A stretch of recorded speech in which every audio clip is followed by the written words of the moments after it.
C'est délirant et j'aime beaucoup ça, non? Je aussi, c'est le film que nous critiquons aujourd'hui, un film de Sam Walker, un film qui nous vient des, comment on appelle ça?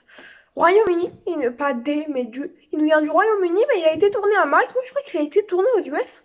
Mais non, en fait, ouais, a priori, il a été tourné à Malte. Je suis sur la page Wikipédia, là. Parce qu'en fait, j'ai déjà tourné la vidéo et je me demandais, c'est bizarre le film qui passe aux États-Unis, mais il vient du Royaume-Uni. Mais non, il vient du Royaume-Uni, il a été tourné à Malte. Voilà. Bon, c'était une petite anecdote. C'est un film très délirant, hein. Ça va pas plaire à tout le monde. En plus, j'ai vu que les critiques n'aimaient pas trop ce film, les critiques de ciné. J'ai trouvé ça sympa, j'ai trouvé ça délirant, j'ai trouvé ça cliché, délirant. D'ailleurs, vous saviez que, pour l'anecdote, avant de voir le film, sans voir aucune bande-annonce, j'avais juste vu une photo de la créature et une personne. J'ai cru que c'était un nanar. Là, j'avoue, j'ai cru que c'était un nanar. La créature est pas mal nanardesque, mais en fait, quand tu vois le film, c'est pas un nanar, hein, le film. Tu comprends que ça aide au délire, tout ça, qu'il y avait le budget, bien entendu. Tu comprends que c'est pour le délire. Alors, on commence la critique avec la musique qui est plutôt cool, voilà, c'est sympa. Mais ça commence à devenir classique dans mon répertoire, dans ce genre de musique. De base, j'aime beaucoup, mais là, ça commence à me faire classique.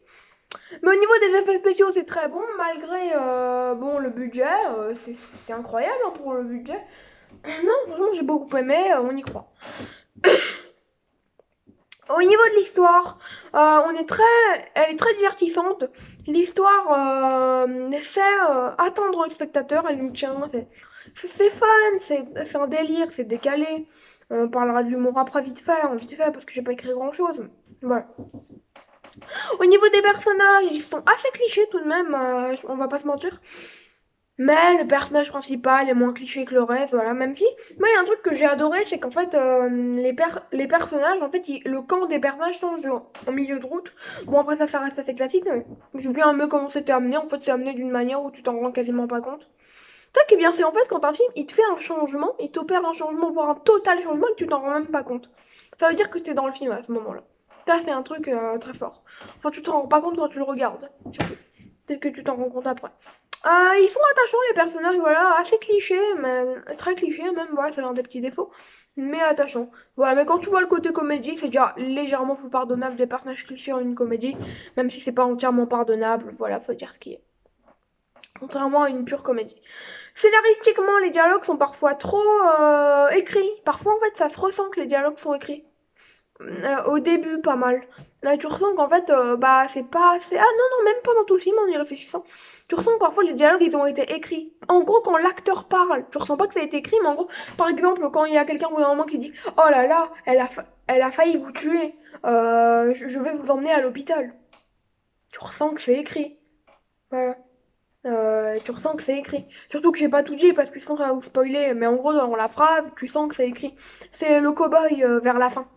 Voilà. Qui dit ça. Donc voilà, ceux qui auront vu le film, vous comprendrez. Mais ouais, il y a des dialogues comme ça se voit qu'ils sont écrits, ça se voit que c'est pas naturel, pas dans le jeu des acteurs, mais dans le scénario. C'est dur à expliquer. Sinon, ça tient la route et on y croit, hein, mis à part ces petits dialogues écrits, on ressent qu'ils sont écrits, puisque on n'est pas censé ressentir. Le scénario est plutôt, ouais, c'est appréciable, sans prise de tête, quoi.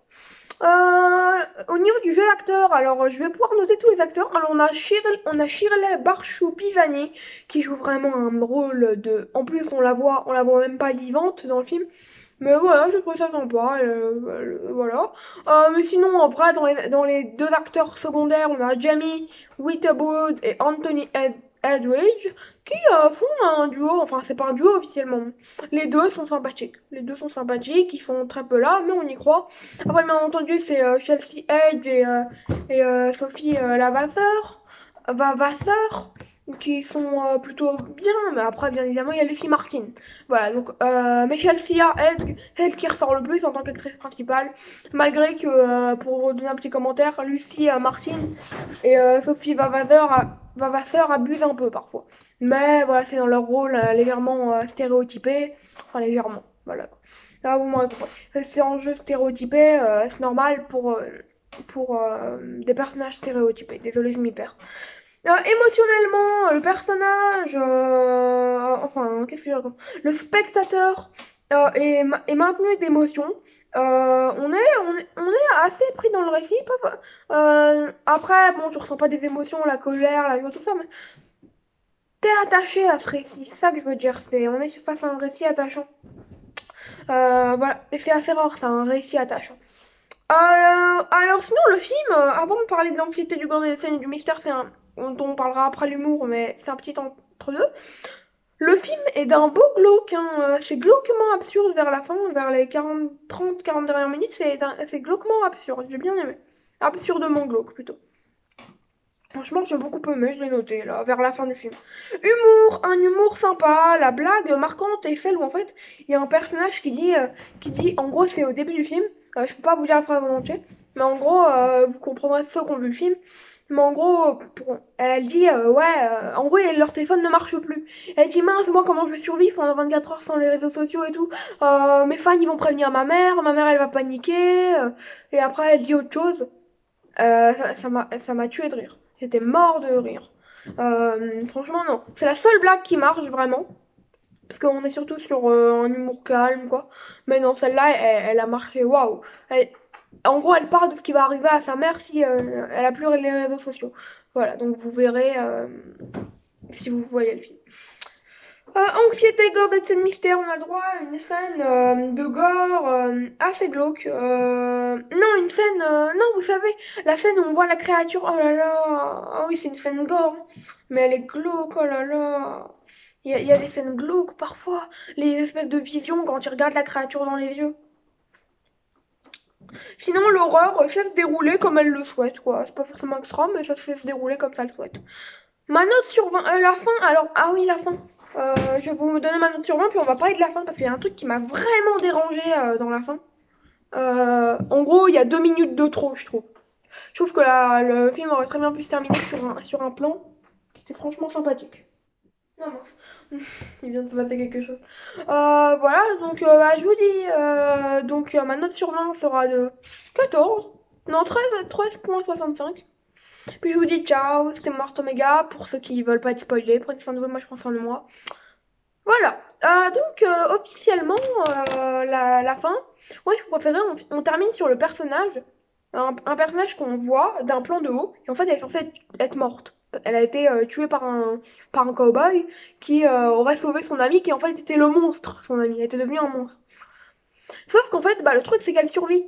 En fait, on se rapproche d'elle et elle survit et on voit et elle va combattre son ami. Et à la fin, il y a une pluie de météorites. Moi, en fait, j'aurais aimé que ça s'arrête au moment où on croit qu'elle est décédée. Ou au pire, tu sais, tu la fais bouger, quoi. Ou genre, je sais pas, elle fait un mouvement de tête, au pire. Mais ça aurait été mieux de laisser le doute, de laisser une fin ouverte. Comme ça, voilà. Alors que la fin est ouverte, mais c'est moins bon, je trouve. Bon bah voilà, vous l'aurez compris, The Seed, c'est un film sympathique, mais qui n'ira jamais plus loin.